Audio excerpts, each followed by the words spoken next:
नमस्कार, जय हिंद। तो आज हम करेंगे संचार के उद्देश्य। तो देखिए ये लेक्चर थोड़ा सा लंबा होने वाला है, इसमें काफ़ी सारी डिस्कस हम चीज़ें आज इसमें करेंगे। तो सबसे पहले हम स्टार्ट करते हैं संचार के उद्देश्य या एम ऑफ कम्युनिकेशन के बारे में। सो देखिए, जैसे आपको मैंने पिछले लेक्चर में बताया था कि संचार होता क्या है, तो उसी को हम आगे कंटिन्यू करेंगे। संचार में क्या क्या चीज़ें होती हैं। सो देखिए, संचार का उद्देश्य उद्देश्य का मतलब होता है कि संचार क्यों लगाया गया है। आप देखिए, संचार की उपयोगिता किसी व्यक्ति, वस्तु अथवा स्थान के प्रति भिन्न हो सकती है, किंतु संचार का उद्देश्य प्रत्येक दशा में मूलतः एक ही होता है कि अपने विचारों, तथ्यों अथवा भावों को लक्षित समूह तक भली भांति संप्रेषित किया जाए। संप्रेषित मतलब पहुंचाया जाए।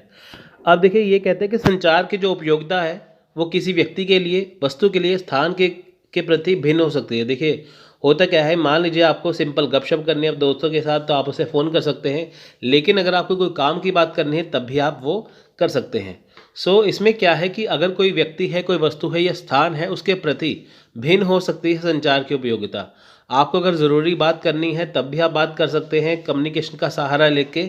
अगर आपको ज़रूरी बात नहीं करनी तब भी आप इसका कम्युनिकेशन या संचार का सहारा ले सकते हैं। देखिए, इसका मेन मकसद क्या है कि ये कहते हैं कि किंतु संचार का उद्देश्य क्या होता है, अपने विचारों को, भावों को, यानी कि जो आपके विचार है। फॉर एग्जांपल देखिए, उदाहरण के स्वरूप आपको ये मैं वीडियो बना के दे रहा हूँ, तो इसमें जो भी आपको मैं इन्फॉर्मेशन दे रहा हूँ, जो अपने विचार दे रहा हूँ कि संचार होता क्या है, आपका मैं पढ़ा रहा हूँ, तो आप ये यूट्यूब के माध्यम से देख रहे हैं।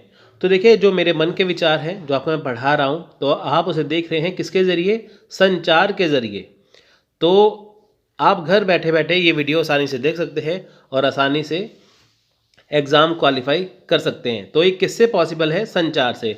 अगर देखिए संचार ना हो तो कैसे पढ़ पाएंगे, है ना। आप देखिए, आज से 30 साल पहले, 40 साल पहले आप देखिए, जब ज़माना नहीं था। अब देखिए, यूट्यूब का ज़माना अभी 5 या 7 साल से ही ज़्यादा बड़ा है। इससे पहले देखिए सब कुछ ऑफलाइन था। आप देखिए, यूजीसी नेट का एग्ज़ाम भी ऑफलाइन था। तो पहले हार्ड वर्क होता था, संचार की वजह से क्या है, आजकल स्मार्ट वर्क होता है।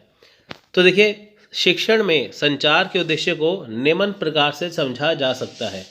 अब देखिए, हम बात करते हैं जो शिक्षण में संचार का उद्देश्य क्या है। देखिए, संचार सभी जगह है, हर क्षेत्र में है, चाहे शिक्षा है, चाहे व्यवसाय है, चाहे कोई व्यापार है, हर जगह पे है। लेकिन यहाँ पे मुख्यतः बात करेंगे शिक्षण के बारे में। देखिए, शिक्षण हेतु संचार।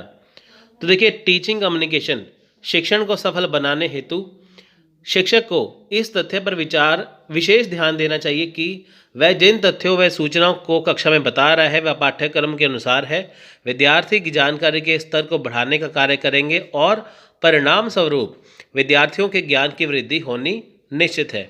देखिए, यहाँ पे सिंपल सी बात क्या है कि शिक्षण हेतु संचार। शिक्षण का मतलब क्या है कि जब शिक्षक क्लास में पढ़ाता है तो वो शिक्षण के जरिए पढ़ाता है। तो यहाँ पे देखिए, शिक्षण को सफल बनाने हेतु मतलब कि देखिए, जब भी एक शिक्षक क्लास में पढ़ाते हैं, जब एक शिक्षक जो है वो कक्षा में पढ़ाते हैं, तो सबसे पहले उनको ये जानना चाहिए कि जो वो पढ़ा रहे हैं क्या वो आपके पेपर के अकॉर्डिंग है, एग्ज़ाम के अकॉर्डिंग है, पाठ्यक्रम के अनुसार है, और वो आपकी नॉलेज, वो आपका जानकारी का स्तर बढ़ा देंगे।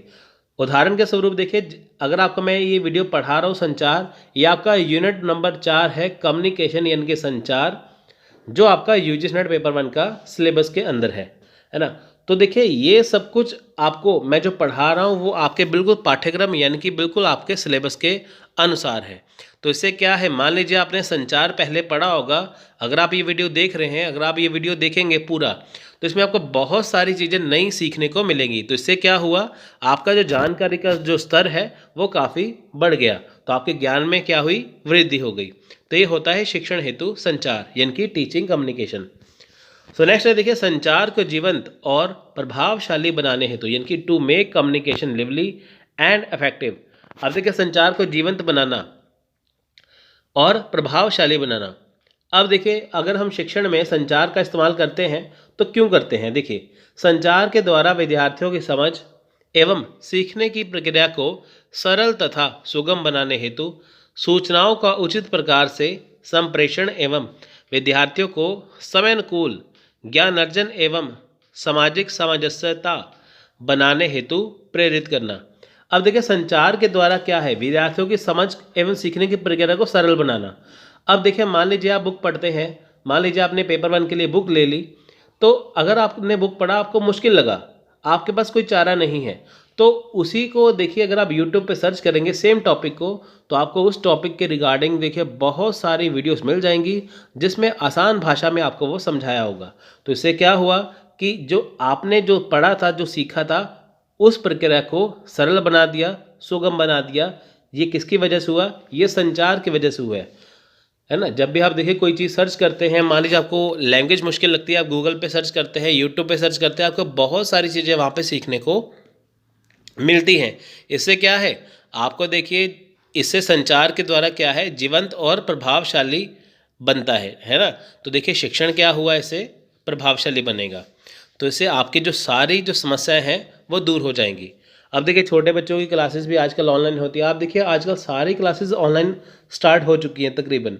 तो वहाँ पे क्या है कि जो आपको मुश्किल लगती है, मान लीजिए आपको एक टीचर का समझ नहीं आ रहा, तो आप वीडियो के ज़रिए बाकी टीचरों का देख सकते हैं। तो आपको क्या होगा कि जिस शिक्षक का आपको समझ में आए, तो आप उस शिक्षक का पढ़ सकते हैं। तो देखिए कक्षा अनुशासन के लिए संचार, कम्युनिकेशन फॉर क्लासरूम डिसिप्लिन, संचार के विभिन्न या भिन्न भिन्न प्रकारों का उपयोग करके शिक्षक विद्यार्थियों के मध्य उचित, नियंत्रित एवं व्यवहारिक परिस्थिति की स्थापना कर सकते हैं, जिससे कक्षा में किसी भी प्रकार का भटकाव पैदा ना हो।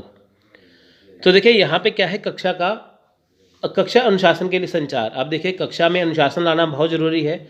अब देखिए जब जैसे स्कूल में कॉलेज में जाते हैं पढ़ने के लिए, वहाँ पे हम टीचर से पढ़ते हैं, तो देखिए वहाँ पे जो शिक्षक और विद्यार्थियों के मध्य क्या है कि जो वातावरण है, जो अनुशासन बना रहता है। लेकिन देखिए अगर वही क्लास ऑनलाइन बनाई जाती है, पढ़ाई जाती है, तो यहाँ पे क्या है, यहाँ पे भी डिसिप्लिन होना ज़रूरी है। डिसिप्लिन मतलब देखिए जैसे आप लाइव क्लास करते हैं, है ना, जैसे यूट्यूब पे देखिए बहुत सारी लाइव क्लासेस होती हैं। जैसे आप लाइव क्लास ज्वाइन करते हैं, तो आपको पता है कि इतने बजे लाइव क्लास आएगी, तो आप उसी समय वहाँ पे बैठ जाते हैं, है ना। तो होगा क्या, आप आसानी से उसे पढ़ पाते हैं।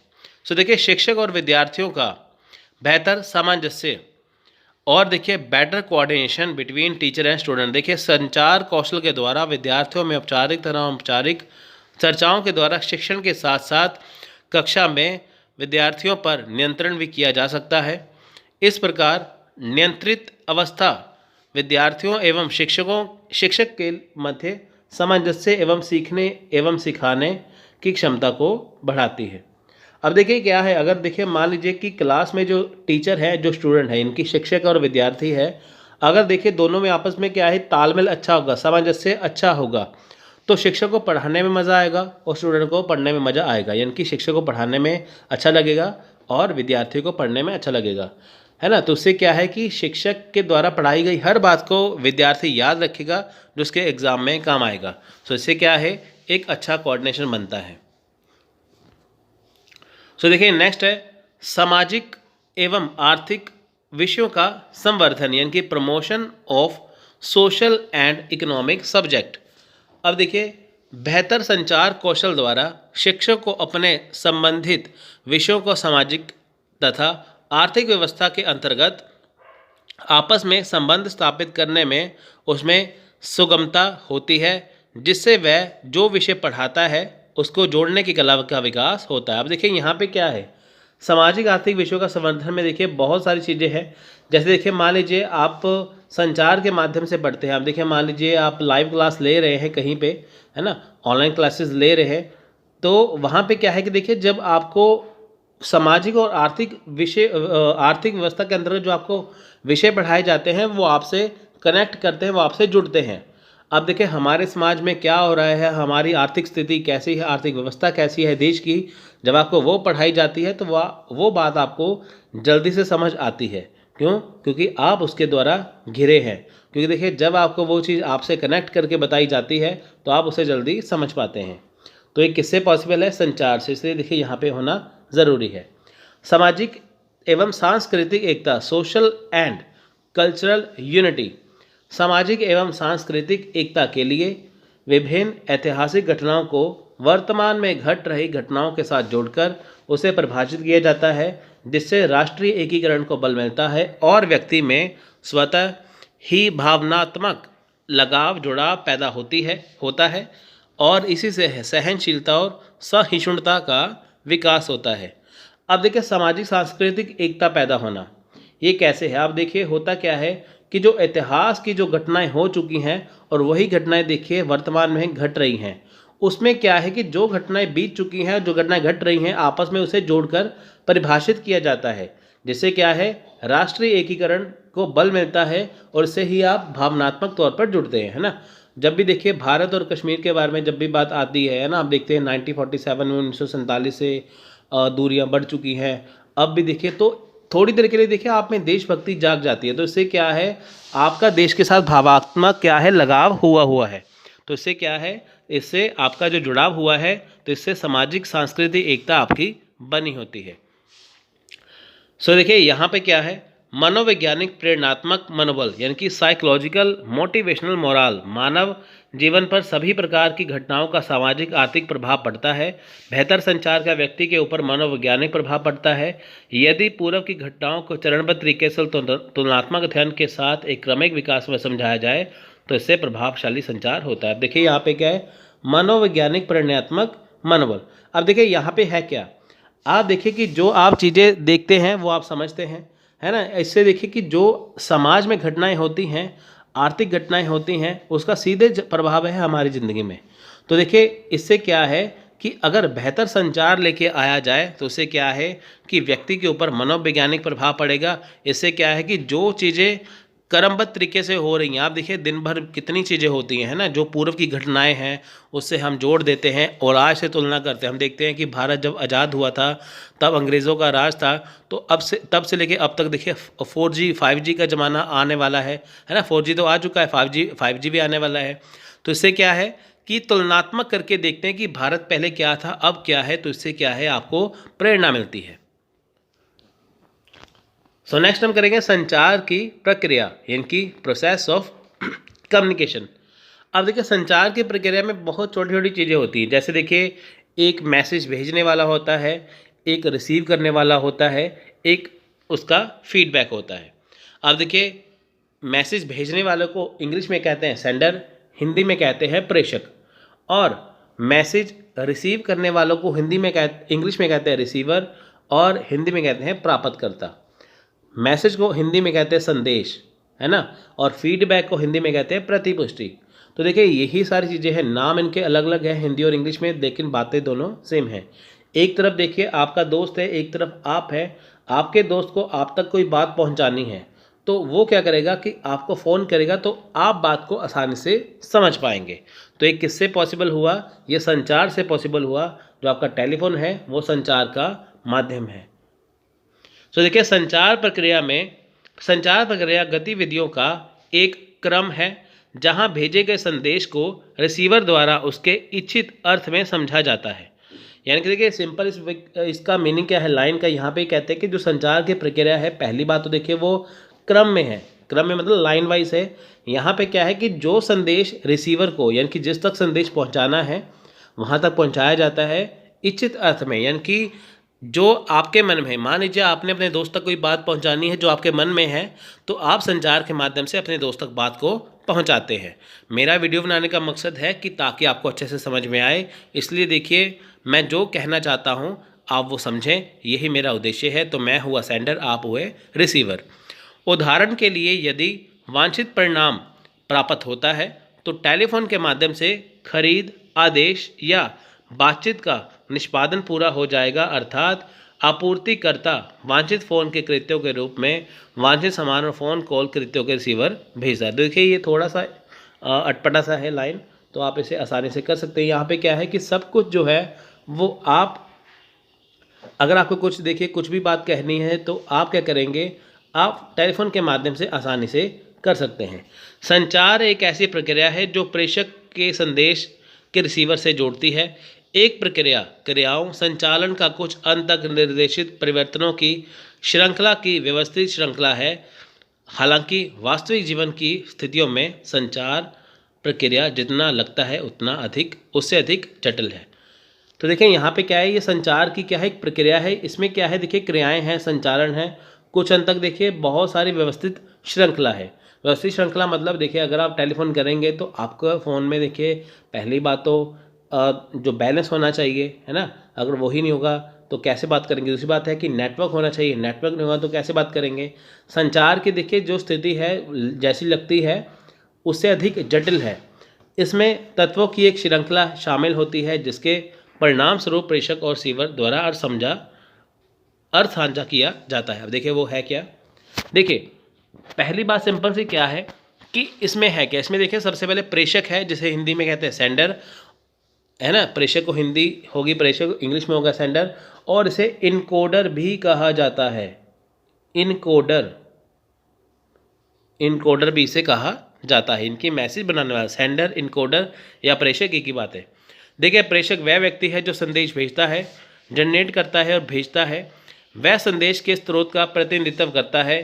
संचार प्रक्रिया तब शुरू होती है जब प्रेषक एक विचार या संदेश विकसित करता है जिससे वह प्रसारित करना चाहता है। उसे विचारों को उस तरीके से व्यवस्थित करना होगा जो रिसीवर समझ सकता है।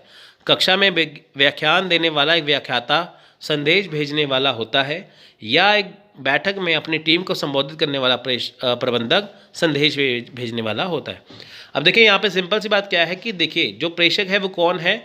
वो व्यक्ति जिसने अपना मैसेज, जिसने अपना संदेश दूसरों तक पहुँचाना है ना, रिसीवर तक पहुँचाना है। अब देखिए इसमें होता क्या है कि जब भी प्रेषक होता है वो पहले देखिए संदेश को बनाएगा, है ना, बात बनाएगा कि बात क्या करनी है, फिर वो संदेश को क्रमबद्ध तरीके से बनाएगा, फिर वो उस भाषा का उसमें प्रयोग करेगा जो रिसीवर आसानी से समझ सके। मान लीजिए कि आप हिंदी समझते हैं, है ना, आपने कस्टमर केयर में फ़ोन किया है तो आप हिंदी सेलेक्ट करेंगे तो आपको सारी बातें हिंदी में बताई जाएंगी। लेकिन आपने इंग्लिश सेलेक्ट कर लिया तो आपको इंग्लिश में जो बताया जाएगा आपके वो समझ में नहीं आएगा। इसलिए होगा क्या कि जो भी आपकी भाषा है उस भाषा में आपको समझाना है कि ताकि आप उस बात को अच्छे से समझ पाएँ। अब देखिए सेम लेक्चर आप टोटली इंग्लिश में देख लेंगे, आपको समझ नहीं आएगा। क्यों? क्योंकि देखिए आपने वो अच्छे से प्राप्त नहीं किया, क्योंकि भाषा आपको जटिल लगी। इसलिए भाषा का ज्ञान होना ज़रूरी है। इसलिए प्रेषक उस भाषा का प्रयोग करेगा जिससे रिसीवर आसानी से समझ पाए। तो देखिए कक्षा में व्याख्यान देने वाला, इनकी जो कक्षा में टीचर होते हैं वो क्या है, वो एक प्रेषक के तौर पे है। जो स्टूडेंट बैठे होते हैं वो क्या होते हैं, वो रिसीवर होते हैं। संदेश, नेक्स्ट है संदेश। देखिए यानी कि मैसेज, संदेश या मैसेज। देखिए संदेश वह विचार या सूचना है जिसे भेजने वाला संदेश देना चाहता है। वह इसे मौखिक रूप से, लेखन या बोलकर, या गैर मौखिक रूप से इशारों या शरीर की भाषा के माध्यम से बता सकता है। जो भी हो संदेश स्पष्ट रूप से बनाया जाना चाहिए ताकि वांछित उद्देश्य पूरा हो सके। अब देखिए यहाँ पे क्या है कि जो संदेश है वो है क्या। संदेश वो चीज़ होती है कि जो एक व्यक्ति को पहुंचाना है, यानी कि जो प्रेषक को, जो सेंडर को रिसीवर तक पहुंचाना है। अब देखिए यहाँ पे संदेश नहीं होगा तो संचार किस काम आएगा। अब देखिए ये मौखिक रूप से हो सकता है या गैर मौखिक रूप से हो सकता है। मौखिक रूप में देखिए दो बातें आती है, या तो मैसेज को, संदेश को लिख के भेजा जा सकता है जैसे आप व्हाट्सएप कर सकते हैं, या आप कॉल कर सकते हैं जिसे आप बोलकर भी बता सकते हैं। तो गैर मौखिक क्या हुआ, आप इशारों या शारीरिक के भाषा के माध्यम से समझा सकते हैं, है ना। जैसे देखिए टीचर क्लास में बैठे हैं, वो मौखिक रूप से बच्चों को बोलेंगे कि आप चुप हो जाइए, लेकिन अगर बच्चे माने ना तो देखिए वो सीधे मुंह पे उंगली रख लेते हैं, तो बच्चे समझ जाते हैं कि चुप होना है। तो इसे है क्या, संदेश पहुंचाया गया है गैर मौखिक रूप से। तो ये है संदेश। अब देखिए इनकोडिंग, नेक्स्ट है इनकोडिंग। इनकोडिंग क्या है, देखिए इनकोडिंग जो है वो प्रेषक करता है। इनकोडिंग का मतलब होता है मैसेज बनाना। मैसेज तो हो गया, संदेश हो गया कि क्या है, लेकिन इनकोडिंग कैसे बनाना है। देखिए एक बार प्रेषक को यह स्पष्ट हो जाता है कि किस संदेश को प्रेषित करना है, वह उस कोड को तय करता है कि जिसके माध्यम से संदेश प्रेषित किया जाएगा। संदेश मूर्त या अमूर्त होते हैं और इसलिए इसे सार्थक बनाने के लिए किसी रूप, शब्द, हाव भाव, चरित्र में बदलना होगा। इनकोडिंग का अर्थ है संदेश को प्रतीकों में परिवर्तित करना। देखिए संदेश का इसका इनकोडिंग का मतलब क्या है कि संदेश को प्रतीकों में परिवर्तित करना। आप देखिए जैसे आप देखिए सड़क पे जाते हैं तो वहाँ पे देखिए रेड लाइट होती है ना, रेड लाइट होती है, येलो होती है, ग्रीन होती है। इनकी लाल बत्ती, पीली बत्ती और हरी बत्ती होती है। लाल का मतलब होता है रुकना, पीली बत्ती का मतलब होता है तैयार होना, हरी का होता है चले जाना। तो देखिए ये क्या है कि आपको पूरा डिटेल में नहीं लिखा गया, लेकिन आपको वहाँ पे क्या है कि चिन्हों में बताया गया, संदेश को प्रतीकों में बताया गया। कि ताकि आप इसे आसानी से समझ पाएँ।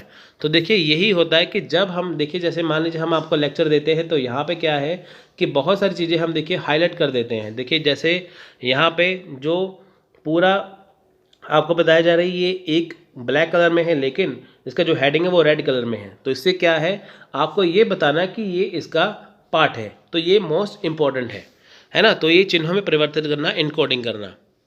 सो देखिए इनकोडिंग संदेश को अर्थ देता है या विचारों को कोड में परिवर्तित करता है जिसे रिसीवर द्वारा समझा जाता है। इनकोडिंग का अर्थ है कि संदेश को शब्दों, प्रतीकों या इशारों में अनुवाद करना, यह तीनों का एक संयोजन हो सकता है। कोड स्थिति के लिए उपयुक्त होना चाहिए, अर्थात रिसीवर द्वारा व्याख्या की गई तरीके से व्याख्या की गई है। अब देखिए यहाँ पे क्या है कि इनकोडिंग का मतलब है कि संदेश को कोड में परिवर्तित करना। वही देखिए लाल बत्ती वाली बात आ गई, वही सेम है ना। तो आप देखिए मैंने यहाँ पे रेड कलर से लिखा है, बाकी सारा ब्लैक है। ये क्या है, आपको इशारा मिला है, ये आपको प्रतीक दिया गया है, मैसेज को इनकोड किया गया है कि ये मोस्ट इंपॉर्टेंट है। तो देखिए नेक्स्ट है संचरण यानी कि ट्रांसमिशन। अब देखिए ट्रांसमिशन में संचार के माध्यम या चैनल का चयन किया जाता है। एक बार यह तय करने के बाद कि संदेश लिखित रूप में भेजा जाना है, प्रेषक इलेक्ट्रॉनिक चैनल या ईमेल या फैक्स के माध्यम का चयन कर सकता है। लघु संदेशों को टेलीफोन के माध्यम से प्रेषित किया जा सकता है, लेकिन लंबे संदेश पत्र या परिपत्र के माध्यम से भेजे जा सकते हैं। अब देखिए संचरण का मतलब क्या होता है, देखिए इसे माध्यम भी कह सकते हैं। संचरण का मतलब होता है कि जो मैसेज सेंडर को देना है वो किस माध्यम से देगा। देखिए जैसे मान लीजिए कि यहाँ पे ईमेल का इस्तेमाल होता है आजकल, इलेक्ट्रॉनिक चिट्ठी, पहले ज़माने में चिट्ठी लिखा करते थे, आजकल ईमेल है ना। तो बहुत सारी चीज़ें देखिए आपको ईमेल के जरिए भेज सकते हैं, फैक्स के जरिए भेज सकते हैं, बोल के बता सकते हैं। अगर देखिए मैसेज कोई छोटा है, संदेश छोटा है तो आप बोल के बता सकते हैं, लेकिन बहुत लंबा मैसेज है, बहुत लंबी चीज़ आपको वहाँ पे देनी है तो आप वो बोल नहीं पाएंगे, इसलिए क्या होगा, उसे ईमेल किया जाएगा या पत्र द्वारा भेजा जाएगा। तो देखिए चैनल की पसंद संदेश पर निर्भर करती है, प्रेषक के निजी पक्षपात और सूचना की प्रकृति। लघु संदेश आमतौर पर टेलीफोन के माध्यम से भेजे जाते हैं। जहां चित्र, चार्ट और चित्र संदेश का हिस्सा बनते हैं, उसे लिखित रूप में भेजा जाना चाहिए। व्यक्ति पक्षपात में किसी विशेष चैनल के लिए प्रेषक की प्राथमिकता शामिल होती है। अब देखिए जहाँ पे देखिए मान लीजिए कि ये जो आपको मैं चीज़ समझा रहा हूँ है ना, जैसे मान लीजिए आपने कोई बुक ली है, कुछ भी है, लेकिन देखिए उसमें कुछ चित्र बने हैं, चार्ट बने हैं, संदेश का जो हिस्सा है उसे ऐसे ही भेजना होगा लिखती रूप में। वो देखिए बोल के पढ़ाया नहीं जा सकता, तो इसलिए क्या है कि ये होना ज़रूरी है। कुछ प्रेषक लिखित रूप में संवाद करना पसंद करते हैं, संदेश कितना भी छोटा क्यों ना हो, और इसलिए ट्रांसमिशन के लिए लिखित प्राथमिक चैनल को प्राथमिकता दें। सूचना की प्रकृति सूचना की गोपनीयता को संदर्भित करती है। गोपनीय जानकारी है जहां तत्काल प्रतिक्रिया की आवश्यकता होती है, आमतौर पर मौखिक रूप से प्रसारित होते हैं। अब देखिए जो कोई गोपनीय बात होती है वो बोल के दी जाती है, क्योंकि देखिए अगर आप मान लीजिए कि जो गोपनीय चीज़ लिख के दे देंगे तो आगे चला जाएगा ना, प्रूफ बन जाता है, इसलिए गोपनीय चीज़ों को देखिए मौखिक रूप से दिया जाता है। और देखिए उससे क्या है कि जो छोटी छोटी संदेश हैं उसे भी लिख के भेज सकते हैं। जैसे फॉर एग्जांपल देखिए मैं आपको ये वीडियो बना दे रहा हूँ, तो अगर आप चाहें तो इसका PDF नोट्स ले सकते हैं। अगर आप चाहिए ये नोट्स घर पे मंगवा सकते हैं। तो ये क्या है कि आपको मैं अपने नोट्स कैसे भेजूंगा, आपके होम एड्रेस पे या PDF पे। तो ये क्या है, संदेश आपको भेजा जा रहा है मेरी तरफ से लिखती रूप में। अगर आप ये वीडियो देख रहे हैं तो आप ये बोल के मैं पढ़ा रहा हूँ तो आप इसे भी सुन सकते हैं। तो दोनों तरह से संचार हो सकता है। प्राप्त करता रिसीवर। अब देखिए प्राप्त करता क्या है, रिसीवर, जिसके लिए मैसेज या संदेश बनाया गया है। अब देखिए प्राप्त करता व्यक्ति या व्यक्तियों का समूह होता है जिन्हें संदेश पहुंचाया जाता है। टेलीफोनिक बातचीत के मामले में प्रेषक एक रिसीवर को संदेश भेज सकता है, लेकिन समूह चर्चा, सेमिनार और सम्मेलनों के मामले में रिसीवर एक से अधिक हो सकते हैं। अब देखिए टेलीफोनिक मामले क्या है कि जब व्यक्ति एक दूसरे से बातें करते हैं तो देखिए एक व्यक्ति को मैसेज पहुंचाया जा सकता है, लेकिन देखिए 10 बंदों से बातें करनी है तो फ़ोन में बात करना पॉसिबल नहीं हो पाता। इसलिए क्या है कि सेमिनार करना पड़ता है, सम्मेलन करने पड़ते हैं कि ताकि उस बात को 10 व्यक्तियों तक, 50 तक, 500 तक रखा जाए, है ना वो चीज़। तो देखिए इससे क्या है, संदेश को डिज़ाइन, इनकोड और इस तरीके से प्रेषित किया जाना चाहिए कि रिसीवर इसे आसानी से समझ सके। तकनीकी शब्दों, शब्दजाल और जटिल प्रतीकों के प्रयोग से बचना चाहिए। चयनित चैनल के आधार पर रिसीवर श्रोता, दर्शक या पाठक हो सकता है। देखिए जो बहुत मुश्किल शब्द है उसमें नहीं रखने चाहिए। अगर आप देखिए मुश्किल शब्द रखेंगे तो वो रिसीवर समझ नहीं पाएगा, चाहे आपको वो समझ में आए लेकिन वो रिसीवर समझ नहीं पाएगा, वो शब्द जाल में फंस जाएगा, इसलिए आपका वो संदेश भेजना बेकार हो जाएगा। इसलिए आसान भाषा में संदेश भेजना जरूरी है, जिससे प्रेषक द्वारा भेजा गया संदेश रिसीवर या प्राप्तकर्ता अच्छे से समझ सके। सो देखिए नेक्स्ट है डिकोडिंग। डिकोडिंग का मतलब होता है कि जो प्रेषक द्वारा रिसीवर को संदेश भेजा गया है उसे समझा जाना, किसके द्वारा? रिसीवर के द्वारा। अब देखिए डिकोडिंग क्या होता है। देखिए डिकोडिंग का अर्थ है कि संदेश को सार्थक व्याख्या देना। संदेश प्राप्त करने पर रिसीवर अपने सर्वोत्तम क्षमता के लिए प्रतीकों को सार्थक जानकारी में अनुवाद करता है। यदि संचार प्रेषक द्वारा इच्छित तरीके से संदेश को समझता है तो संचार प्रभावी है। इसलिए संचार रिसीवर को प्रेषक द्वारा उपयोग किए जाने वाले कोड और प्रतीकों से परिचित होना चाहिए। अब देखिए होता क्या है कि जब भी प्रेषक रिसीवर को संदेश भेजता है तो उसमें वो उन चिन्हों को रखता है कि जिससे रिसीवर आसानी से समझ पाए। अगर देखिए मान लीजिए कि रिसीवर ने चिन्हों को आसानी से समझ लिया तो उसको संदेश पूरा समझ में आ जाएगा। अगर वो नहीं समझ पाया तो संदेश भेजना गलत हो जाएगा। तो इससे क्या है कि देखिए जो भी प्रेषक द्वारा संदेश भेजा जाता है तो उसमें जो रिसीवर होता है वो उस मैसेज को समझता है।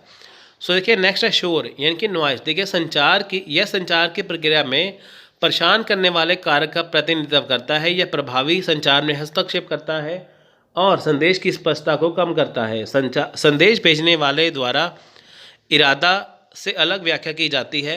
ध्वनि वाली मशीन के पास बातचीत करना, टेलीफोन लाइन में गड़बड़ी, है ना। अब देखिए संचार यानी कि शोर क्या है कि जब भी आप किसी व्यक्ति से बात करते हैं तो उसमें क्या है, गड़बड़ी होना, है ना। आपने बहुत अच्छा मान लीजिए टीचर क्लास में पढ़ा रहे हैं, बाहर जनरेटर चल रहा है तो टीचर जितना मर्जी बढ़िया पढ़ा रहे बच्चों को समझ नहीं आएगा। क्यों? क्योंकि उसमें क्या है, शोर आ गया।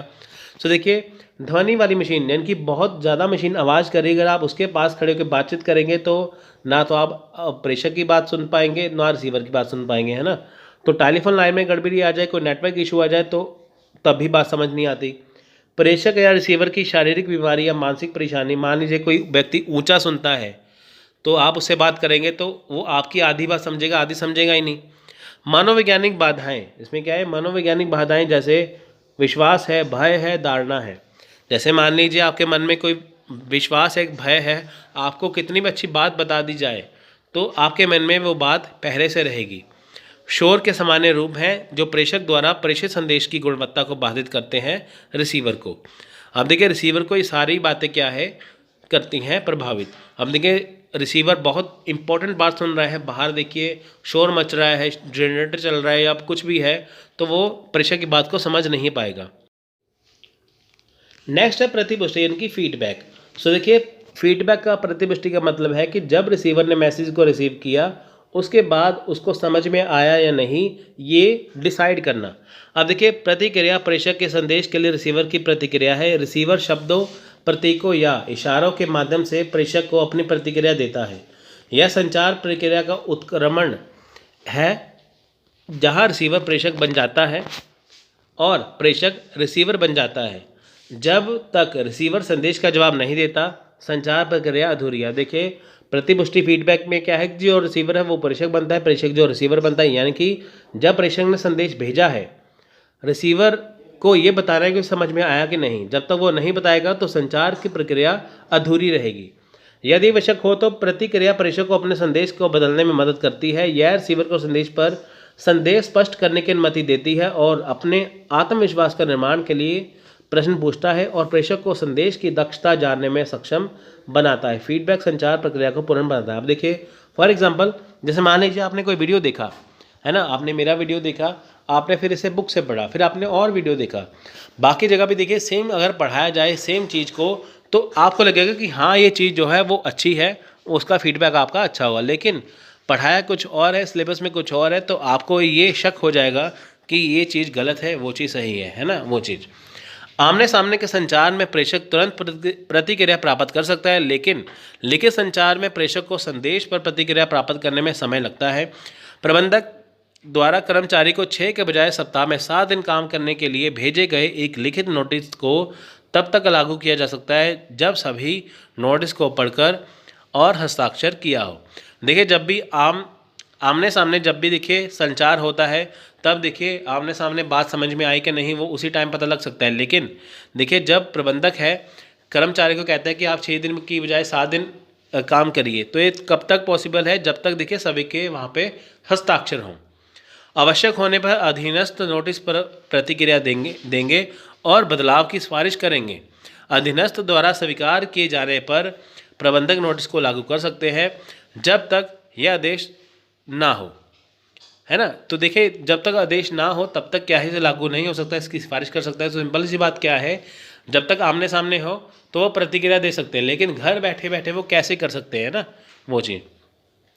सो देखिए प्रतिपुष्टि या फीडबैक दो तरफा है, संचार में महत्वपूर्ण भूमिका निभाता है।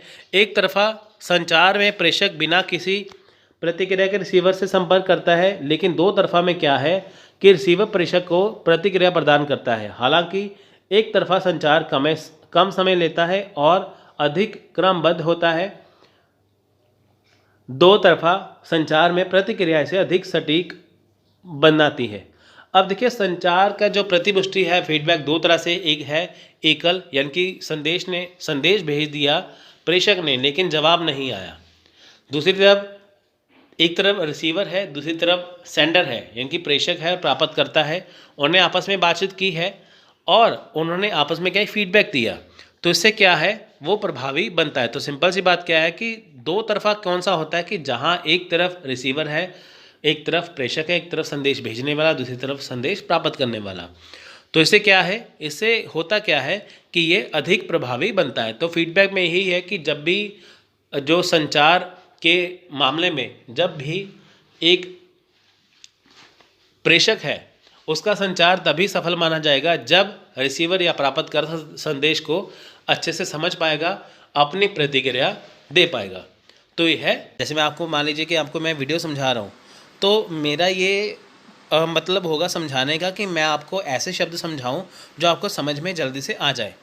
देखिए अभी मैं आपको सारी लाइनें जो है एक बार में समझा रहा हूँ, जैसे मान लीजिए मैं सीधे सीधे समझा रहा हूँ ना, अगर सोच के चलिए कि यही लाइन अगर आपको मैं पीछे से यानी कि उल्टा पढ़ना स्टार्ट करके मैं आपको समझाऊँ तो आपको कैसा समझ आएगा, बिल्कुल समझ नहीं आएगा। ठीक है, तो मौखिक संचार में क्या है कि जो शब्दों की व्यवस्था है वह संरचित होती है। ठीक है, आप देखिए मैंने यहाँ पे लिखा है संचार के प्रकार, मैं लिख दूँ के प्रकार संचार, संचार मौखिक, ऐसे कुछ लिख दूँ तो शब्दों का मतलब नहीं बनेगा, तो वो शब्दों की व्यवस्था नहीं होती। तो शब्दों की व्यवस्था कैसी होती है, जब शब्दों को हम एक साइड पे और एक सही रूप से रखें। उसके बाद देखिए प्रेषक विचारों या विचारों को संप्रेषित करता है या बोले गए या लिखित रूप से प्राप्त करने को का संदेश देता है। अब देखिए जो प्रेषक का क्या मतलब यहाँ पे है, प्रेषक को इंग्लिश में कहते हैं सेंडर या इनकोडर, मतलब कि वो व्यक्ति, वो बंदा जो मैसेज या संदेश देता है उसे बोलते हैं प्रेषक। प्रेषक क्या करता है, इसमें जो उसके विचार है उसे संप्रेषित करता है, यानी कि जिसने मैसेज देना है वो उसे संप्रेषित करता है, यानी कि वो अपने मैसेज को बोलकर या लिखकर ऐसा संदेश देता है कि सामने वाले को उसकी बात समझ में आ जाए। तो देखिए मौखिक संचार कितनी तरह का है, देखिए यहाँ पे ये लिखित संचार है, मौखिक संचार है, दृश्य संचार है और ऑडियो विजुअल संचार। देखिए इसे हिंदी में इसका थोड़ा सा जो शब्द था, मीनिंग था, बहुत मुश्किल था, इसलिए मैंने आपको यहाँ पे इंग्लिश में लिख दिया कि ताकि आपको वो अंडरस्टैंडिंग हो जाए, आपको समझ में आ जाए, बस कंसेप्ट क्लियर होना चाहिए। बाकी देखिए नेक्स्ट है लिखित संचार का भी हम पढ़ते हैं, जैसे हमने देखा ना ऊपर कि इसके टाइप्स कौन से हैं, आई इसकी टाइप थोड़ी सी जान लेते हैं यहाँ पे। लिखित संचार देखिए, लिखित संचार विचारों के लिए सूचना बनाने के लिए पर्याप्त समय देता है, यानी कि लिखित संचार क्या है, जो विचार है उसे सूचना देने के लिए, यानी कि अगर आपको किसी को चीज़ बतानी है, लिख के बतानी है, तो उसके लिए आपको पर्याप्त समय है। मान लीजिए कि व्यक्ति आपके सामने कुछ बैठा है, अगर आप उसको बोल के जवाब दोगे तो आपको बहुत एकदम से जवाब देना पड़ेगा। अगर आपके पास टाइम है, अगर आपके पास लिख रहे हो तो आप उसको काफ़ी देर तक उसको आप लिख सकते हो, यानी कि आप किसी को मैसेज टाइप करके भेजोगे तो आपके पास शब्दों को चुनने के लिए काफ़ी समय मिल जाता है। आपको एक मैसेज टाइप, मान लीजिए आपने कोई मैसेज टाइप किया, वह गलत हो गया, आप उसे सही भी कर सकते हो। अगर आप किसी को बोल के कुछ कह दोगे तो आप उसे सही नहीं कर सकते, है ना। तो देखिए लेखन के दो मुख्य सिद्धांत हैं, लिखने के लिए व्यक्त करें, प्रभावित करने के लिए नहीं। यानी कि यहाँ पे क्या है कि अगर आप लिखती रूप में किसी से संचार कर रहे हो, यानी कि आप देखिए लिखित संचार का मतलब कि जब हम किसी से कोई चिट्ठी लिखते हैं, कोई मैसेज लिखते हैं, व्हाट्सएप करते हैं, फेसबुक करते हैं, लिखते हैं ना मैसेज, वो क्या है, लिखित संचार है। अब यहाँ पे मुख्य सिद्धांत क्या है, दो मुख्य सिद्धांत होते हैं कि लिखने के लिए व्यक्त करें, ना कि प्रभावित करने के लिए। यानी कि इस लाइन का क्या मतलब है, अगर आप किसी को कोई चीज़ लिख रहे हो तो उसे, आप जो मैसेज लिख रहे हो अपने मन की भावनाएं उसे व्यक्त करिए, उसे प्रभावित करने के लिए नहीं। यानी कि जो आप मैसेज देना चाहते हो आपको उसे स्पष्ट रूप से बताना है कि आप क्या बता रहे हो, आपका प्रभावित नहीं करना। इस लिखित रूप में पत्र, मेमो, परिपत्र, रिपोर्ट, विज्ञापन और ईमेल आदि शामिल हैं। प्रभावी लिखित संचार की आवश्यकता है। देखिए यहाँ पे क्या है, इस लिखित रूप में क्या है कि पत्र हो सकता है, रिपोर्ट हो सकती है, विज्ञापन हो सकता है। होता है ना विज्ञापन, मान लीजिए कि सड़क पे आप जा रहे हैं तो वहाँ पे रास्ते में एक पोस्टर लगाओ, उसके ऊपर लिखा हो, तो वो आपके काम में आ सकता है। या आप अखबारों में पैम्फलेट पढ़ते हैं कोचिंग सेंटर के या कहीं और के, तो वो भी विज्ञापन है, तो वो भी लिखित संचार है। यानी कि लिखित रूप में अगर किसी को मैसेज पहुंचाया जाता है, संदेश पहुंचाया जाता है, तो वो कहलाता है लिखित संचार। अब देखिए इसमें क्या होता है, इसमें हमें उपयुक्त शब्दों का प्रयोग करें। यानी कि शब्दों में दो वाक्यों के बीच बहुत अंतर हो सकता है। अनुचित शब्द प्रेषक और रिसीवर के बीच गलतफहमी पैदा कर सकते हैं, अतः लेखक को उपयुक्त शब्दों का प्रयोग करना चाहिए। इसमें कहने का ये मतलब है कि आपको शब्दों का प्रयोग जो है वो बिल्कुल उपयुक्त करना चाहिए, ऐसे शब्द लिखने चाहिए कि जिससे वो बिल्कुल स्पष्ट समझ सके।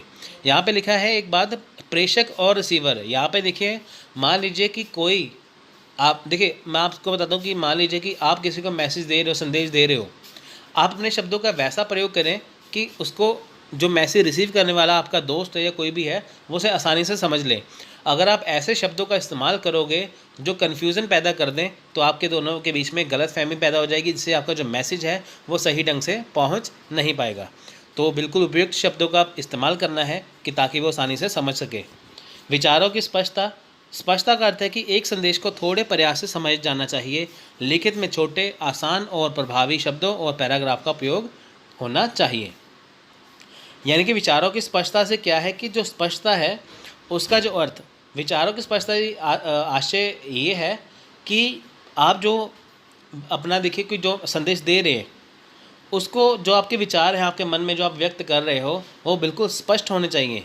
लिखी जो चीज़ें हैं वो छोटी होनी चाहिए। छोटी का मतलब ये है कि आपका जो संदेश है वो इतना लंबा नहीं होना चाहिए कि आप पूरी कहानी लिख दो। आपको थोड़े समय में, थोड़े शब्दों में आपको पूरी बात कह देनी है। और प्रभावी शब्द इस्तेमाल करने हैं आपको। पैराग्राफ का इस्तेमाल करें। देखिए आप पूरा ही अगर एक ही बार में सारा कुछ लिख दो तो वो पढ़ना मुश्किल हो जाता है। आपको पैराग्राफ में लिख के उसे समझाना है, तो जिससे आपके विचार जो है वो स्पष्ट होने चाहिए। आकर्षक स्टाइल का उपयोग करें। देखिए आकर्षक स्टाइल, ठीक है, जो स्टाइल है वो आकर्षक होना चाहिए। देखिए शैली किसी व्यक्ति के लिए व्यक्तिगत होनी चाहिए, लेकिन यह एक समान और आकर्षक होना चाहिए। यानी कि जो आपके लिखने का जो स्टाइल है वो आकर्षक होना चाहिए। ऐसा होना चाहिए कि जिसको पढ़ने के बाद वो जो है वो आपके मैसेज में इंटरेस्ट दिखाए। अब देखिए यहाँ पे मैं आकर्षक, देखिए ना, देखिए आप यहाँ पे जो मैंने आपको जो समझाना चाहिए, यहाँ पे ग्रीन कलर में लिखी हुई, हरे रंग में, अंदर ब्लैक कलर से लिखा है, ये नीचे ब्लू कलर से लिखा है, तो स्काई ब्लू कलर से लिखा है। तो ऐसे देखिए ये क्या है, ये स्टाइल है लिखने का।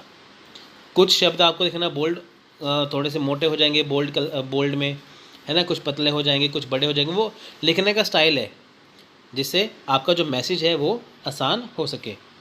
तो मौखिक संचार देखिए हम पढ़ ही चुके हैं कि मौखिक संचार वो है कि जब हम किसी से बोल के बात करते हैं, चाहे वो आमने सामने हो, चाहे वीडियो हो, ऑडियो हो, चाहे वो टेलीफोन कॉल हो, चाहे भाषण हो, कुछ भी हो, वो है मौखिक संचार।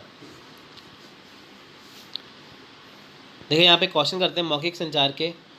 ये जून 2014 में क्वेश्चन आया था, मौखिक संचार में ब्रेक डाउन के रूप में वर्णित है। ठीक है फ्रेंड्स, ये इसका इंपॉर्टेंट क्वेश्चन है। इसे इंग्लिश में कहते हैं break down in verbal communication describe as. तो देखिए इसके क्वेश्चन, इसके ऑप्शन है शॉर्ट सर्किट, विरोधाभास और असमानता और एंट्रोपी। तो इसका आंसर है एंट्रोपी। नेक्स्ट है संचार में भाषा है। संचार में भाषा क्या है, ये जून 2015 क्वेश्चन है। मौखिक कोड, इंट्रापर्सनल प्रतीकात्मक कोड या गैर मौखिक कोड। तो इसका आंसर है मौखिक कोड। ठीक है। यानी कि जो संचार इसमें भाषा का मौखिक कोड है। अब अगर आप देखेंगे कि अगर हमें किसी से कुछ बात कहनी है तो हम बोल के कहेंगे ना। मौखिक कोड का ये मतलब है कि डिफरेंट डिफरेंट तरह की लैंग्वेज, हमारे यहाँ हिंदी भी है, पंजाबी भी है, बाहर देखिए 22 भारत में जो है वो 22 भाषाएं जो है बोली जाती हैं। वैसे बोली ज़्यादा जाती हैं, वैसे मान्यताएं जो है 22 भाषाओं को दी गई है। तो दुनिया में देखिए कितनी भाषाएं हैं, सभी बोल के इस्तेमाल करते हैं, संचार बोल के करते हैं, ठीक है। तो वो क्या है, वो संचार में भाषा है मौखिक कोड। देखिए दृश्य संचार, अब ये क्या है, दृश्य संचार शब्द या चित्र या दोनों का संयोजन से के साथ हो सकता है। प्रस्तुति में जानकारी को अधिक यादगार बनाने के लिए दृश्य पाया गया है। अब देखिए दृश्य संचार क्या है कि कोई फ़ोटो दिखा दी जाती है, कोई चित्र दिखा दिया जाता है, जिसके साथ क्या होता है कि जो आपको एक संचार है, आपको कोई मैसेज देने का वो ज़रिया होता है। प्रस्तुति में देखिए कि जानकारी को अधिक यादगार बनाने के लिए दृश्य संचार में ऐसा है कि मान लीजिए आपको कोई मैसेज देना है, तो वो उसके ऊपर कुछ ऐसा आपको फ़ोटो दिखा देगी कि वो आप तक मैसेज है वो आसानी से पहुंच जाएगा। अब देखें जहाँ पे आप देख सकते हैं, मान लीजिए कि अभी आपको पता है कि हमारे इंडिया में बहुत ज़्यादा पोल्यूशन हो चुका है, तो आपको दृश्य दिखाएंगे, पोल्यूशन हो रहा है, इंसान जो है वो जगह जगह उनको इनकी हालत ख़राब हो रही है, तो वहाँ पे लिखा होगा स्टॉप पोल्यूशन। तो वो क्या है, उससे आपको आसानी से समझ में आ जाएगा कि ये पोल्यूशन को मना करें या स्टॉप पॉलीथीन, ठीक है। तो स्टॉप पोल्यूशन ऐसे कुछ करके आप बैनर लगे होते हैं, तो वो क्या है, वो दृश्य संचार है। दृश्य संचार संदेश में इस मोड पर अवगत कराता है कि जो आसानी से रिसीवर द्वारा याद किया जाता है, लेकिन वह मोड बहुत महंगा है। आप देखिए कि अगर आपको कोई चीज़ किसी को समझा के बतानी तो आप आसानी से समझा दोगे, अगर वही बात अगर आपको किसी को आकर्षक तरीके से समझानी है तो वो दृश्य संचार होगा, तो वो काफ़ी महंगा पड़ जाएगा। देखिए मान लीजिए कि इसमें क्या होता है, मैप है, स्लाइड है, मॉडल है, ग्राफ है, डेमोस्ट्रेशन है, चित्र है, टेबल है, चार्ट है, कई कुछ है। अब आप देखेंगे जैसे कि मान लीजिए कि आप कोई चीज़ पढ़ रहे हो, वहाँ पे कोई फ़ोटो बनी होगी साथ में, है ना, तो वो काफ़ी महंगा हो जाएगा वो, इसलिए क्योंकि इसके ऊपर देखिए कि अगर आपको अच्छे से दिखाना है तो काफ़ी उसमें मेहनत लगती है और काफ़ी वो कॉस्टली पड़ जाती है। वो जब दृश्य संचार, यानी कि संचार क्या है कि आप तक मैसेज पहुंचाने का ज़रिया, हम किसी के पास मैसेज पहुंचाते हैं, वो हम फ़ोटो दिखा के भी पहुंचा सकते हैं, तो वो क्या है, वो दृश्य संचार हो गया। नेक्स्ट है ऑडियो विजुअल संचार। ऑडियो विजुअल क्या है, देखिए ऑडियो विजुअल एक संचार प्रस्तुति की प्रभावशालीता को दृष्टि और श्रवण दोनों के साथ बढ़ाता है। इस लाइन का क्या मतलब है, या ये लाइन थोड़ी सी आपको टिपिकल लगी, इस लाइन का मतलब है कि इनकी वो संचार जिसमें आपको चीज़ दिखाई भी दे रही है, आपको चीज़ सुनाई भी दे रही है।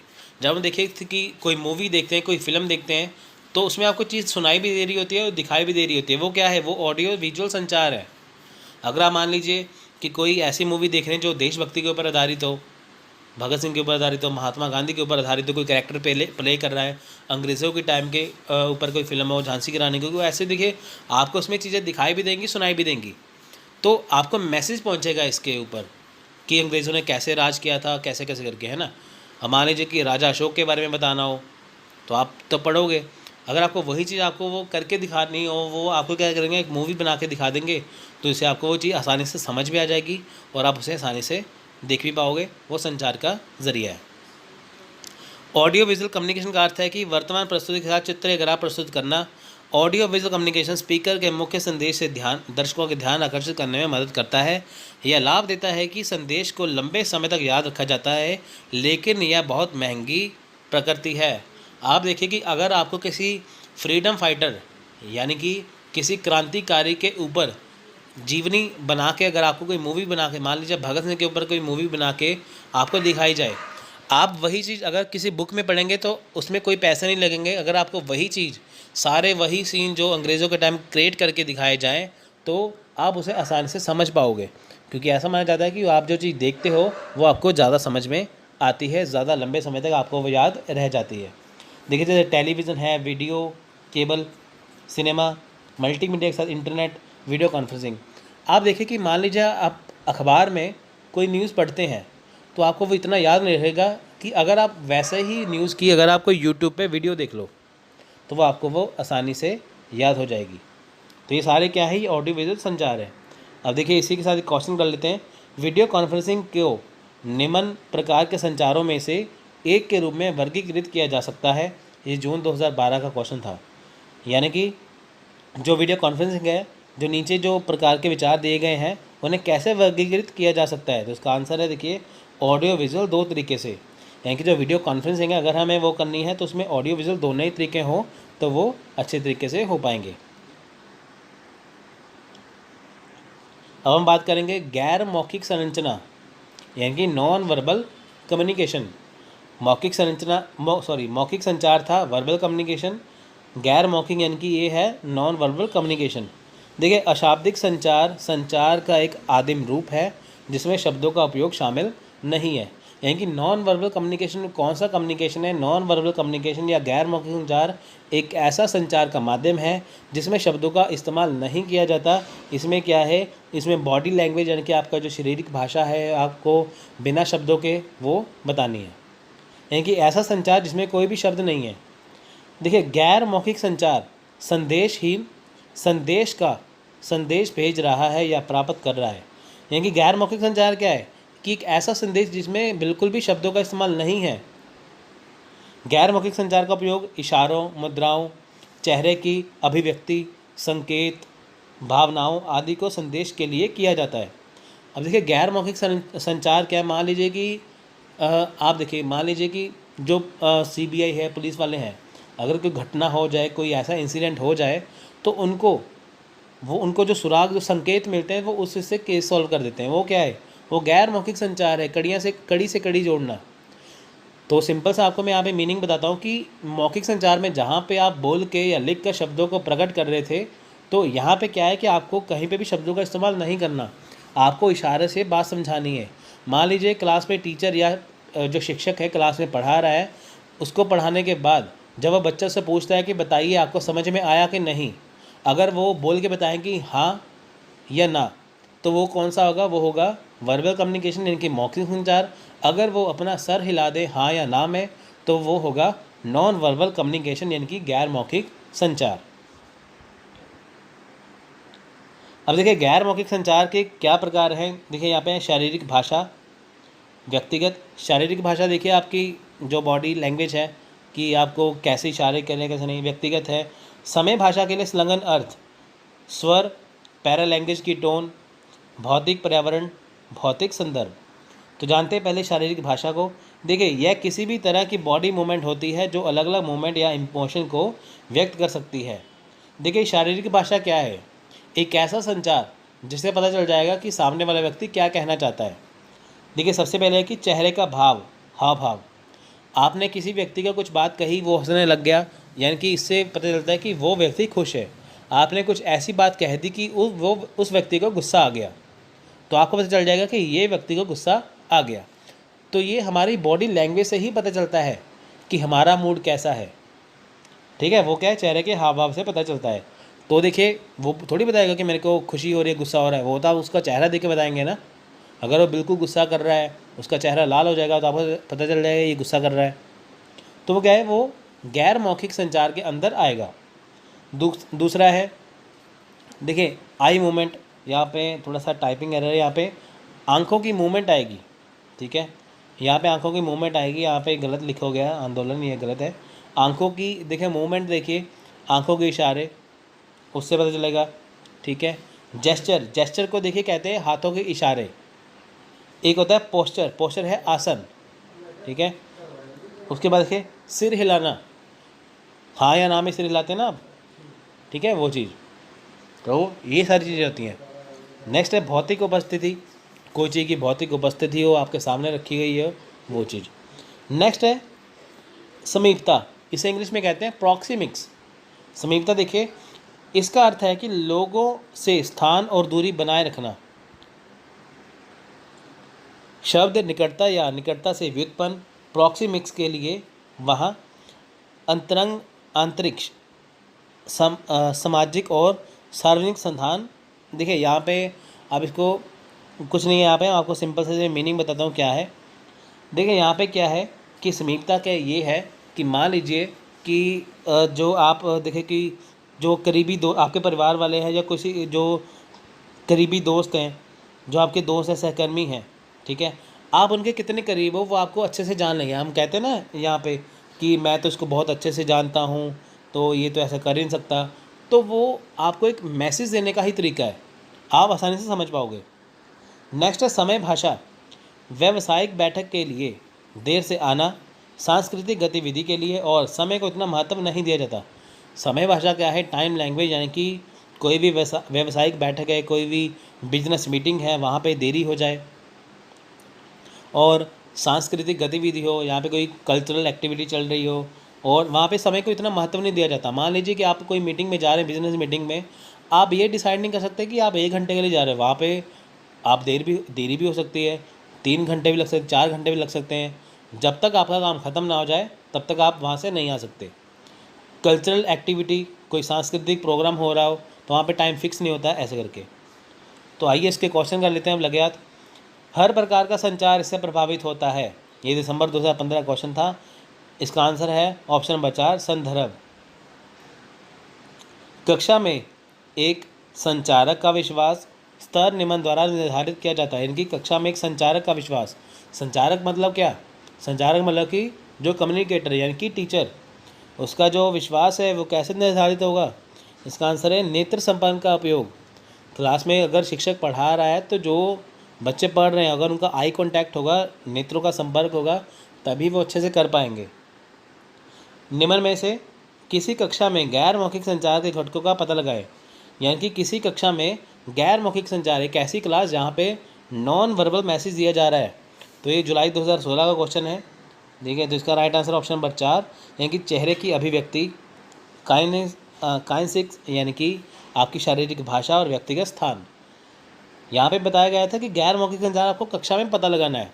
अगर मान लीजिए क्लास में एक टीचर पढ़ा रहा है तो बच्चों को कैसे समझ में आ रहा है, कैसे नहीं आ रहा है, तो वो चेहरे की अभिव्यक्ति से ही पता चलेगा। जब मौखिक और गैर मौखिक संदेश विरोधाभासी होते हैं तो यह कहा जाता है कि अधिकांश लोग डैश में विश्वास करते हैं। ये जनवरी 2017 का क्वेश्चन था। तो इसका राइट आंसर ऑप्शन नंबर 3, गैर मौखिक संदेश। ठीक है फ्रेंड्स, तो अब हम बात करेंगे यहाँ पे औपचारिक संचार की। औपचारिक संचार देखिए क्या है यहाँ पे। औपचारिक संचार में उचित चैनल, कुछ नियम, सिद्धांत और उचित प्रारूप का उपयोग किया जाता है।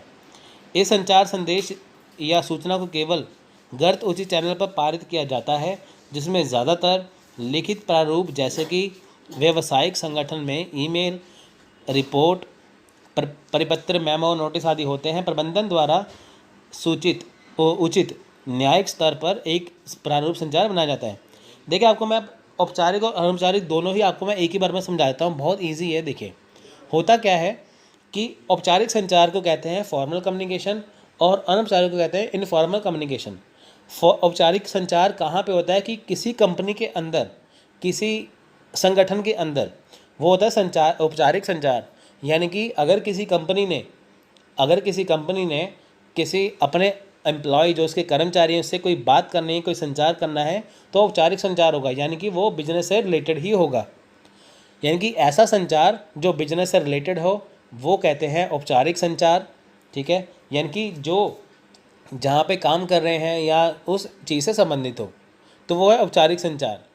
मान लीजिए कि एक कॉलेज है, वहाँ पे अगर छुट्टी का संदेश देना है कि कल को छुट्टी है, तो वहाँ पे आपको लिख के नोटिस बोर्ड पे लग जाएगा, ठीक है, या मैसेज आ जाएगा कि कल को छुट्टी है। वो क्या है? वो औपचारिक संचार है। दूसरी तरफ औपचारिक संचार क्या है कि आप दिन भर जो अपने दोस्तों से, रिश्तेदारों से बातें करते हैं, वो अनौपचारिक संचार है। औपचारिक संचार में क्या होता है कि जब भी आप किसी को मैसेज पहुंचाते हो, कुछ भी मैसेज देते हो, वो बिल्कुल ही उसमें शब्दों का व्यवस्थित रूप से इस्तेमाल होता है। यानी कि कट टू कट बात होती है कि जिससे उसके वो काम में आए। अनौपचारिक संचार में क्या है कि आप जिससे मर्जी बातें करते रहो, उस बातों का कोई मतलब नहीं होता। ठीक है फ्रेंड्स, तो ये चीज़ें हैं इसमें। तो नेक्स्ट है ग्रेप वाइन संचार। ग्रेप वाइन क्या है? एक शैक्षिक संचार चैनल है जो उन व्यक्तियों से संबंधित है और जो अनौपचारिक संचार प्रणाली से जुड़े हुए हैं, और इस प्रकार अनौपचारिक संचार को ग्रेप वाइन संचार के रूप में जाना जाता है। इसमें अफवाहें, गपशप, आधारहीन समाचार प्रचार और विकृत तथ्य शामिल हैं। इस प्रकार की नेटवर्क सूचना किसी विशेष दिशा में प्रभावित नहीं होती। ग्रेप वाइन संचार का सीधा ही मतलब है कि एक ऐसी खबर जो बिल्कुल ही बेबुनियाद है, बिल्कुल ही झूठी है, यानी कि एक ऐसी खबर जिसका कोई मतलब नहीं है। वो क्या है? वो है ग्रेप वाइन संचार ये किसके अंदर आता है? ये आता है अनौपचारिक संचार के अंदर। आप देख रहे हैं ना डिफरेंस कि फॉर्मल जो कम्युनिकेशन यानी कि और औपचारिक जो संचार है वो एक ऐसा संचार है कि जिसमें आपको व्यवस्थित रूप से सब कुछ आपको काम के लिए बताया जाता है। अनौपचारिक संचार में देखिए ग्रेप वाइन संचार भी आ रहा है कि एक ऐसी खबर जो बिल्कुल काम में नहीं है, अफवाहें। आप यूट्यूब पे देखना वीडियो ऐसी कई आपको दिख जाएंगी जिसके बाहर टैग में कुछ और होगा, जब वीडियो खोल के देखो तो अंदर कुछ और ही होता है। तो वो क्या है? वो ग्रेप वाइन कम्युनिकेशन है, वो ग्रेप वाइन मैसेज आपको दिया जा रहा है। तो नेक्स्ट है अंतर विभागीय संचार। देखिए छोटे संगठन बहुत सरल तरीके से संवाद करते हैं, लेकिन बहुत बड़े संगठन को एक कुशल प्रणाली की आवश्यकता होती है जिसके द्वारा संवाद और संपर्क कर सके। यानी कि अगर मान के चलते देखिए अंतर विभागीय संचार क्या है कि अगर कोई संगठन बहुत छोटा है तो वो आपस में जो संवाद बहुत सरल तरीके से कर लेंगे। यानी कि मान के चलिए कि कोई छोटी सी कंपनी है, छोटा सा मान लीजिए कि कोई कंपनी है छोटी सी, मान लीजिए एक व्यक्ति की 3 दुकानें हैं आसपास, तो वो अपने आप ही वो संचार कर सकता है बहुत आसानी से। अगर किसी की बहुत बड़ी कंपनी हो, बहुत ज़्यादा बड़ी कंपनी हो, तो वहाँ पे उनको संचार करने के लिए क्या है, कुशल प्रणाली का उपयोग करना पड़ेगा। मान लीजिए एक किसी व्यक्ति की कंपनी है, वो 10 मंजिला इमारत की कंपनी है। आप देखिए कि अगर उसको 10वीं मंजिल से पहली मंजिल तक उसको अगर संचार करना है तो वो आसानी से थोड़ी कर पाएगा। उसको उसके लिए कुशल प्रणाली, उसको इंटरकॉम रखना पड़ेगा, टेलीफोन रखना पड़ेगा, काफ़ी कुछ रखना पड़ेगा। जिसमें यानी कि इलेक्ट्रॉनिक मेल। आप ये देखिए कि आज से जैसे 25-30 साल पहले जब हम चिट्ठियाँ भेजते थे, होती थी ना कि हम घर में चिट्ठी डालते थे, तो देखिए आजकल ऐसा है ना कि हम मोबाइल से SMS भेज सकते हैं, व्हाट्सअप कर सकते हैं। तो पहले ऐसा फीचर थोड़ी था। पहले ज़माना देखिए कहाँ पे था, कबूतर का ज़माना था। कबूतर के मुंह में चिट्ठी डाली तो वो चले गए। तो धीरे धीरे करते करते जब देखिए डेवलपमेंट हो गई, आज हम अपने 4G के ज़माने में पहुँच चुके हैं। तो उससे पहले अगर हम बात करें 25 से 30 साल पहले की, तो ईमेल जो था नहीं था। तो पहले क्या था, पहले लेटर बॉक्स में जो था वो लेटर डालना पड़ता, चिट्ठी डालनी पड़ती थी पोस्ट ऑफिस में जाके, है ना। तो उसमें क्या होता था कि आपको जो चिट्ठी में लिखना है वो चिट्ठी लिख के फिर उसको जिस पते पे भेजना है आप वो भेज सकते थे। पर आप अब आजकल ऐसा नहीं है। आजकल उसकी जगह ले ली है ईमेल ने। यानी कि ईमेल क्या है, एक इलेक्ट्रॉनिक चिट्ठी है। पहले ज़माने में जब चिट्ठी लिखते थे तो खुद उसे मैनुअली तौर पे जाके उसे लेटर बॉक्स में डालते थे, तो उसे पहुंचने में 10-15 दिन, महीना, कई बार तो 1-1 साल, 10-10 साल अब आते हैं ना केस, इतने देर लग जाते हैं। तो अब ऐसा नहीं है। अब उसने क्या किया है, अब उसी चिट्ठी ने इलेक्ट्रॉनिक रूप धारण कर लिया है। यानी कि चिट्ठी वही है, बस इसे पहुंचाने का तरीका अलग है। जहां पहले चिट्ठी 10 दिन के अंदर पहुंचती थी, आज जो चिट्ठी है जो इलेक्ट्रॉनिक मेल के ज़रिए है वो 1 सेकंड में पहुंच रही है ना। आपको उसका रिप्लाई भी जल्दी आता है इसलिए। यानी कि इलेक्ट्रॉनिक मेल क्या है कि ये एक प्रकार की चिट्ठी है, एक प्रकार का लेटर है जो आप अपने फ़ोन से, लैपटॉप से, कंप्यूटर से कहीं पे भी किसी को भी भेज सकते हैं, ये जल्दी पहुंचती है। तो चलिए ये इसमें क्या क्या होता है देखते हैं। देखिए ईमेल इलेक्ट्रॉनिक मेल द्वारा कंप्यूटर उपयोगकर्ताओं के बीच विनिमय संदेश की एक प्रक्रिया है। यानी कि ईमेल क्या है, एक इलेक्ट्रॉनिक मेल है जो कंप्यूटर उपयोग करता है, यानी कि जो कंप्यूटर का इस्तेमाल करते हैं उनके बीच में क्या है, ये विनिमय संदेश है। विनिमय संदेश क्या है, आपस में जो कुछ उन्हें चीज़ें भेजनी है या कुछ मंगवानी है वो इसे कर सकते हैं। संदेश भेजने वाले इसे प्रेषक कहते हैं और जो संदेश प्राप्त करते हैं उन्हें रिसीवर कहते हैं। इनकी जो संदेश भेजेगा उन्हें हिंदी में कहते हैं प्रेषक, तो जो रिसीव करता है उसे कहते हैं रिसीवर। तो देखते हैं ईमेल। देखिए ईमेल जो है वो कैसे भेजते हैं। देखिए सबसे पहले ईमेल जो होती है, सबसे पहले ऊपर लिखा होता है ईमेल पते से वैकल्पिक रूप से प्रेषक का नाम। यानी कि सबसे पहला पॉइंट क्या आएगा, जो ईमेल को भेजेगा उसका नाम। इसे इंग्लिश में कहते हैं फ्रॉम, ठीक है। ईमेल पते से और वैकल्पिक रूप से प्रेषक का नाम। प्रेषक का नाम मतलब कि फ्रॉम, यानी कि फ्रॉम सबसे ऊपर आएगा, यानी कि जो ईमेल को भेजेगा सबसे ऊपर उसका नाम आएगा, उसका ईमेल एड्रेस आएगा, ठीक है। उसके बाद दिनांक यानी कि डेट, कि वो किस डेट को भेज रहा है, उसका समय क्या है, उसका टाइमिंग क्या है और उसकी डेट क्या है, तारीख क्या है। फिर करने के लिए रिसीवर का ईमेल पता। करने के लिए मतलब कि इसे इंग्लिश में कहते हैं टू, यानी कि सबसे पहले कहते हैं फ्रॉम, फिर कहते हैं दिनांक को डेट, फिर करने के लिए क्या क्या मतलब है टू, यानी कि जिसको आप ईमेल भेजोगे उसका ईमेल एड्रेस। ठीक है, सबसे पहले आप अपना ईमेल एड्रेस भरेंगे, फिर डेट भरेंगे, फिर जिसको भेजेंगे उसका नाम यहाँ पे भरेंगे। फिर है विषय यानी कि सब्जेक्ट। अब आप यहाँ पे ये लिख सकते हो कि आप जो ईमेल कर रहे हो वो किसके लिए, यानी कि उसको वो किस विषय के ऊपर आधारित है। ठीक है, उसके बाद BCC, ये सबसे इम्पॉर्टेंट है। BCC का मतलब है ब्लाइंड कार्बन कॉपी।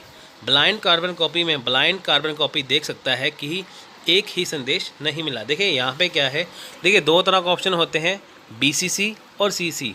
यानी कि जब आप किसी को मेल भेजते हैं तो वहाँ पे आपको टू के बाद दो ऑप्शन, टू के बाद देखिए जब आप किसी को फ्रॉम करते हैं, फ्रॉम के ऑप्शन पर जाते हैं, जब आप उसकी ईमेल आईडी भरते हैं, मान लीजिए कि आप किसी को ईमेल भेज रहे हो, तो जब आप उसको फ्रॉम उसकी अपने दोस्त की ईमेल आईडी भरोगे तो आपको वहाँ पे दो ऑप्शन और दिखाई देंगे, CC और BCC के। CC का मतलब होता है कार्बन कॉपी और BCC का मतलब होता है ब्लाइंड कार्बन कॉपी। CC का मतलब कार्बन कॉपी का मतलब आपको सबसे पहले मैं समझाता हूँ।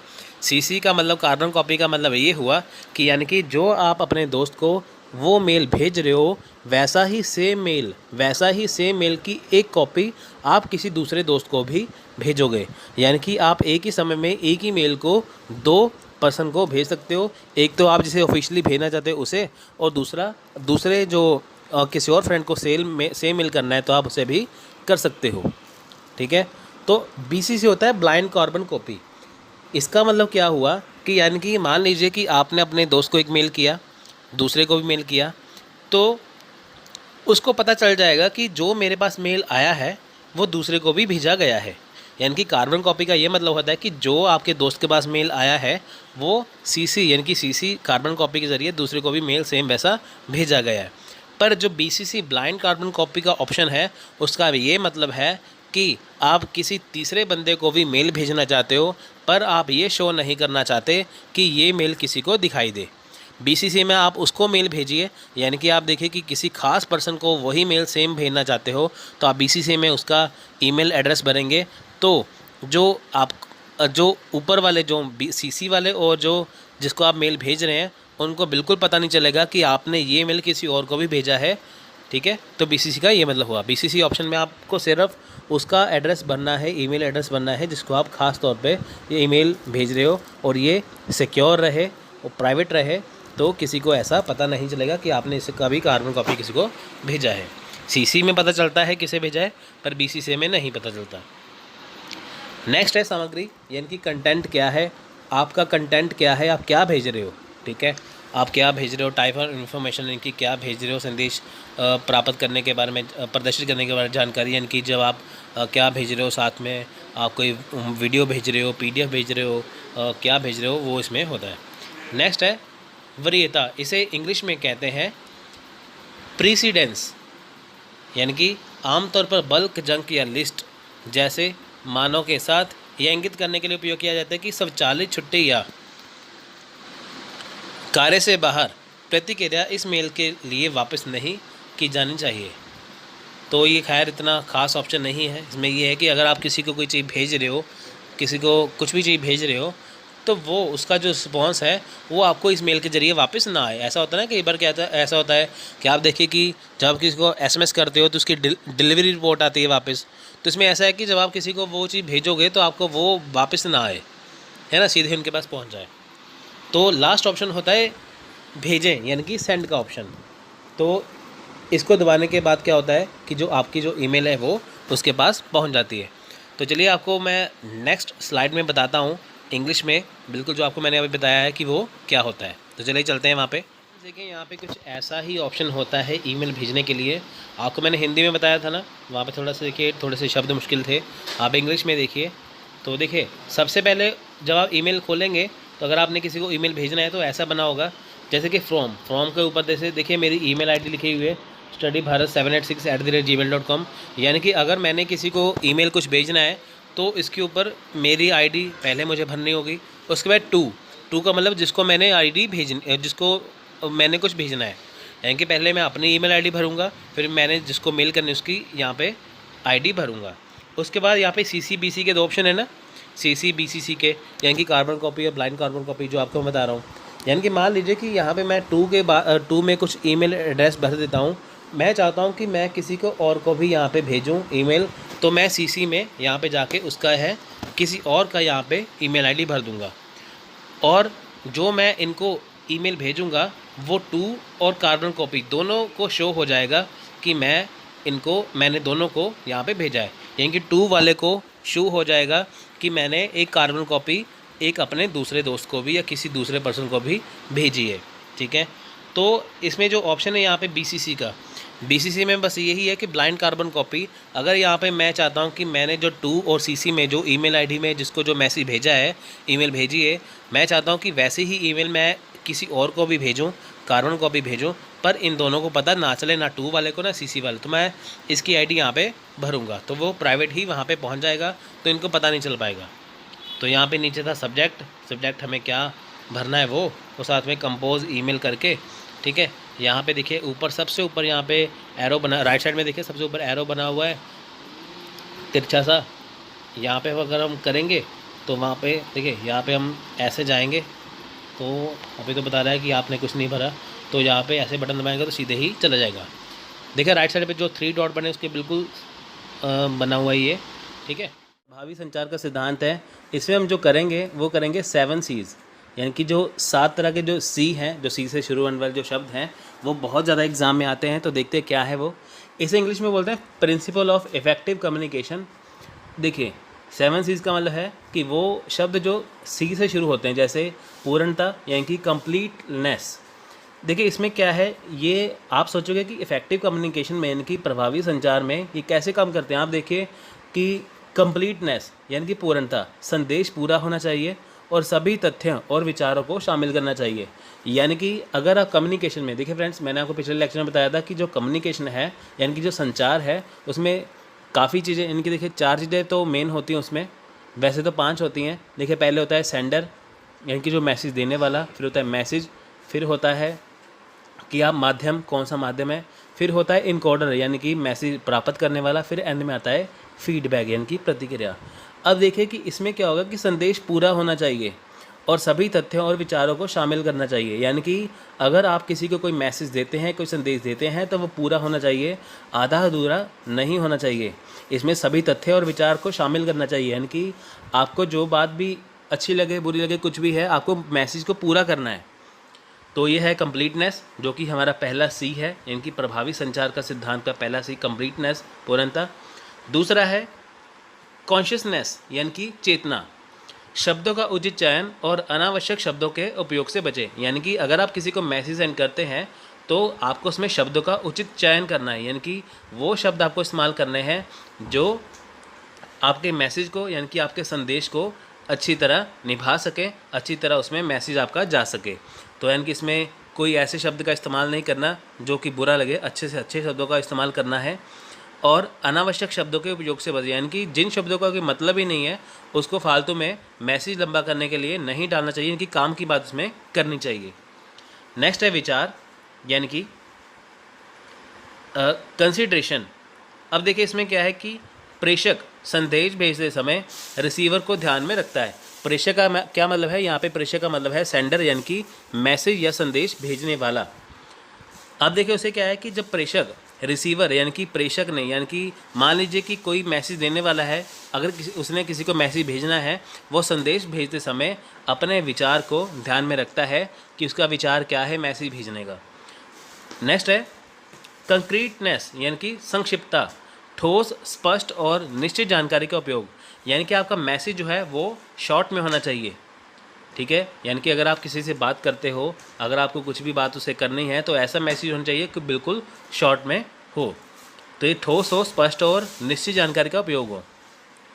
आप देखिए कि मान लीजिए आपके घर में कोई शादी का कार्ड आता है तो वो शॉर्ट इन्फॉर्मेशन होती है, उसमें सब कुछ आपको शॉर्ट में बताया होता है, जिससे आपको वो संक्षिप्त रूप में, ठोस रूप में पूरी की पूरी जानकारी मिल जाती है। वो भी एक तरह से मैसेज ही होता है। नेक्स्ट है स्पष्टता यानी कि क्लैरिटी, न्यूनतम प्रयासों के साथ संदेश समझने में आसान, यानी कि शब्द देखिए जो आप मैसेज भेजेंगे वो स्पष्ट होना चाहिए, बिल्कुल क्लियर होना चाहिए।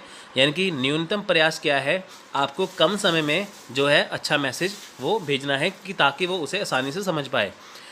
इससे एक और बात है कि क्लैरिटी का ये मतलब है कि जब आप मैसेज भेजोगे वो इतना साफ और स्पष्ट होना चाहिए कि वो आसानी से समझे।